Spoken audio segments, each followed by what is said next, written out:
ഇന്ന് നമുക്കൊരു chocolate restocking day ആണ്. ഇത്രയും ചോക്ലേറ്റ്സ് എൻ്റെ കയ്യിൽ കാണുമ്പോൾ നിങ്ങൾക്ക് ചിലപ്പോൾ തോന്നുന്നുണ്ടാവും, ദൈവമേ നിനക്ക് ഇതൊക്കെ തിന്നാൻ തോന്നില്ല. ഇല്ല, എനിക്ക് തിന്നാൻ തോന്നില്ല. എന്താണെന്ന് എനിക്കറിയാൻ പാടില്ല. ഇനി എൻ്റെ പൈസ പോണ കാരണമാണോ എനിക്കറിയില്ല, എനിക്ക് തിന്നാൻ തോന്നാറില്ല. അതുപോലെ തന്നെ ഞാൻ ഈ ക്രാഫ്റ്റിൻ്റെ പരിപാടി തുടങ്ങുന്ന സമയത്ത് എനിക്ക് എൻ്റെ കുറേ ഫ്രണ്ട്സ് ഇങ്ങനെ അയച്ചു തന്നിട്ട്, എടി നമുക്ക് ഇതുപോലെ ഇങ്ങനെ സാധനങ്ങളൊക്കെ റീസ്റ്റോക്ക് ചെയ്യേണ്ട, ഈ കൊക്കോ വീഡിയോ അങ്ങനെ ഓരോരുത്തരൊക്കെ റീൽ അയച്ച് എന്നിട്ട് എന്നെ അനാവശ്യമായിട്ട് അവർ മോട്ടിവേറ്റ് ചെയ്യും.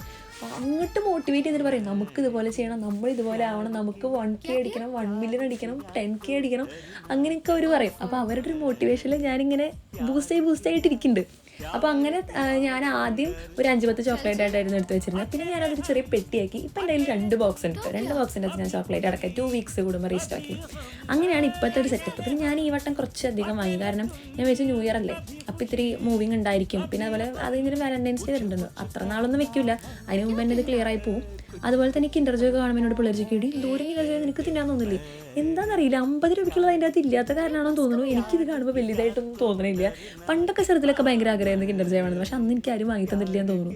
ഇപ്പം പിന്നെ ഞാനാണല്ലോ പൈസ കൊടുക്കേണ്ട അതിൻ്റെ. അത് കാരണം പിന്നെ എനിക്ക് വലിയ ആഗ്രഹമൊന്നുമില്ല തിന്നാൻ വേണ്ടിയിട്ട്. ചിലപ്പോൾ എൻ്റെ പോലെ കിൻഡർ ജോയ് ഇഷ്ടമില്ലാത്ത ആൾക്കാരുണ്ടായിരിക്കാം, അറിയില്ല.